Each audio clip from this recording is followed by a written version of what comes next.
said the thing! Hey everyone, DB here with a new review for Agents of S.H.I.E.L.D. for the episode entitled The One Who Will Save Us All. This man right here is not it, but it is kind of symbolic of what it truly means to be one to save us all. Because the big draw about this episode is how we're going to center on the big twist slash transformation of Glenn Talbot into Graviton after that big cliffhanger at the end of last week's episode, where it was revealed that he was the one to not only become Graviton, who was teased all the way since season 1, but also the potential destroyer of worlds. And here, Agents of S.H.I.E.L.D. got a little bit more intergalactic when Graviton and Coulson himself go up to the spaceship and pretty much rule over everybody. And it kind of makes sense for them to do so. I'm glad that they kind of put these generic aliens in their place, like they were no longer in charge, because I'm like, yeah, these guys are pretty bland, pretty generic, and I'm glad to see that somebody as complex and as different as Talbot, now aka Graviton, completely with his getup, which I believe is heavily inspired by his design from the comics. He's got the 3 dots right here, he's even got the goatee, he's shaved, he's clean shaven, he's much more menacing looking, and it's cool that he's the one to kind of rival the aliens and rival this Confederacy. Because the Confederacy, whether it be with these aliens amongst the ship by the Tony Todd guy, or even the other members of the Confederacy that Talbot then goes over and shows who's boss, as he puts it, they're generic. They're generic, and they're easily the weakest part of this whole Confederacy type deal that S.H.I.E.L.D. was going up against. So it's cool to see that Talbot is now our main villain, especially after the emotional transformation that he undergoes here, where he's clearly unstable. But it's really hard to take away from his reasoning to not trust Coulson and to be angry as he is, because, as he mentioned in this episode, how many times did Coulson pull the wool over his eyes and tricked him into things and be like, hey, you know, even though we're the good guys, there's no denying that Coulson did his fair share of handing his ass to him on a mental figure. Like, he would always tell Talbot that, yeah, I'm doing this for this, and I'd be like, I'm sorry, Talbot, I had to do it, and Talbot would just get shorthanded. And here, it's like, yeah, you know, similar to another particular villain, there's a reasoning to him, and there's a tragedy. He's got that whole thing with his son, but at the same time, it's really hard to not get pissed off at him for flying off the rails. And with him being infused with all of the Gravitonium and even wanting more, then yeah, this is definitely a scary villain, especially because of the power that he wields, which he is going flying off the rails here, because he does it once with the Confederacy, and he does it once more with S.H.I.E.L.D., who finally meets a grisly death, but a very fitful death, especially since she was on the verge of becoming a bitch once again by throwing Coulson under the bus there. She was about to betray him, so I'm like, glad to see that she got her exit sooner in a very grisly way, because it was her time, and I'm glad to see that she wasn't even given a ceremonial death. It was brutal, but at the same time, they just moved past it. They're just like, oh yeah, you know, S.H.I.E.L.D's dead, and S.H.I.E.L.D. has done that prior times to other villains, so it's cool to see that they're still keeping tradition. But one of the reasonings for why Talbot is pissed is because he wants more Gravitonium, and they're standing in his way. Why does he want more Gravitonium? Because a particular and very familiar looking Kree from the Confederacy told him so. And it's a Kree, none other than a member of the Cassius family. So it's cool that we're once again circling back around in a nice little bow with Cassius being involved into this whole dilemma in one way or another. And it's cool that it was at its roots, that it was his coercion of Talbot that breaks apart the world. It makes it very easy for the Cassius family to kind of absorb that chunk of Earth and absorb the lighthouse, and how they came into power in the first place. So it's neat that they threw that little tie-in while at the same time having a very decent payoff.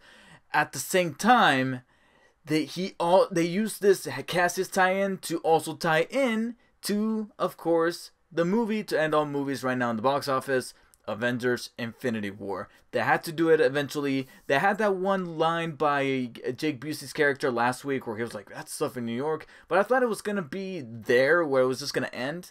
No. Not only did they reference Thanos coming to Earth and wrecking shit like he was doing so in New York. That's not a spoiler. You can see it in the trailers. Iron Man, Doctor Strange just showing up because Thanos, with his big giant ship right there in the form of a circle, arrives, ready to take back his stones.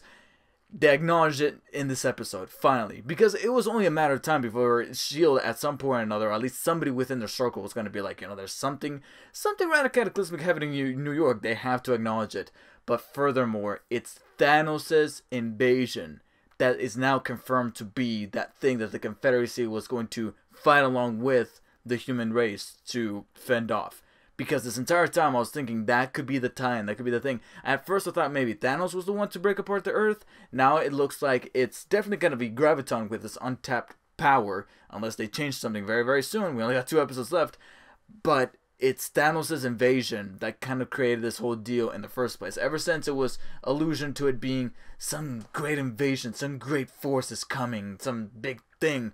And this entire time I'm like, if you're just going to see it through it that it's Thanos, then just say it's Thanos. But at the same time, they had their reasons. The movie wasn't out yet, so they wanted to play things close to the chest. And now that the movie's finally out, and the majority of watchers of Agents of S.H.I.E.L.D., because they're Marvel fans, they checked it out. It's cool that they finally revealed it, and it's nice to see the connection come to fruition. The only other interesting note about this Cassius Creed type figure is that he manages to get Daisy at the end, and it looks like Graviton formed some kind of deal to throw her over to that, and maybe that's how Cassius knows about Daisy and how he's familiar with her and says, oh look, she traveled in time, because this was a woman from the past. I'm intrigued to see how this thing plays out. I just think that maybe it could be an empty promise type of thing where she's going to be saved in some form or another towards the latter half of these 2 episodes, or the latter portion. The only downside of the episode would have to be a good chunk of the material that happens back on the base. There's some interesting things happening, whether it be with Fitz developing the gravitonium little tubes that kind of circle, once again another connection, circling back to the future where they discovered this whole contraption amongst the lighthouse during their space opera section of the season. But also poor D getting his heart broken, learning that Daisy officially put him in the friend zone. As annoying as D can be sometimes, it was hard not to cringe and kind of hurt for him when he has that look on his face. A look that I've worn myself a number of times, so I can kind of relate with him at that level, I will admit.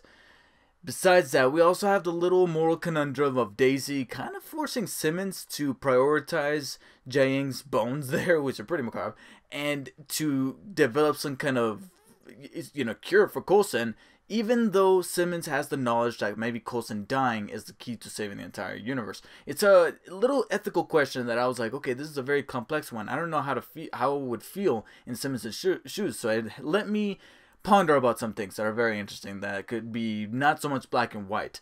At least that's the best that I can say for this aspect than I can for 2 particular characters that legit annoyed me this week. And it's a shame because I want to like these characters. I've liked these characters for a good while, but there was something about them in this week's episode that I feel they need a very, very, very harsh reality check. And it's funny because the 2 at one point were a couple, so it's almost like they're destined to be together in their very complex and complicated annoyance. And that was Yo-Yo and Mac. Mac with his self-righteousness, there's only one God, I'm a God-fearing man. Again, I think I might have mentioned this already in a prior review. He's turning into a Walking Dead character. And by that I mean the Walking Dead character who's always talking about doing the right thing. And in doing so, they get themselves killed. How many times have we seen that on The Walking Dead?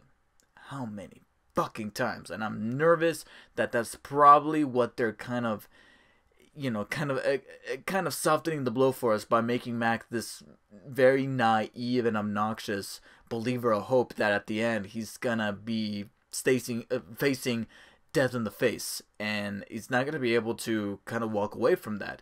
And this is also gonna be the harsh reality that is going to hit Yo-Yo the hardest, realizing that, yeah, just because she's invincible doesn't mean that the people around her are going to be, because here she's on that firm mindset that Coulson has to die, so the point where she's just right there calling the shots, like, where were you? What's in the back? You know, it takes it for her, and I just find that really annoying. I didn't like that. I was like, fuck off, Yo-Yo, that's none of your business, really. And, you know, sure, you can make that argument also for Daisy, you know, who put her in, I mean, I know that technically Coulson put her in charge, so Yo-Yo's being kind of insubordinate, And I'm trying to resonate with Yo-Yo because she's the one with the vital information that from her future self saying that Coulson should have died, but it's just really hard when she's coming across as a bit of a brute and not so much as a reasonable person, to where she resorts to fighting Daisy before legitimately talking it out and just yelling at her.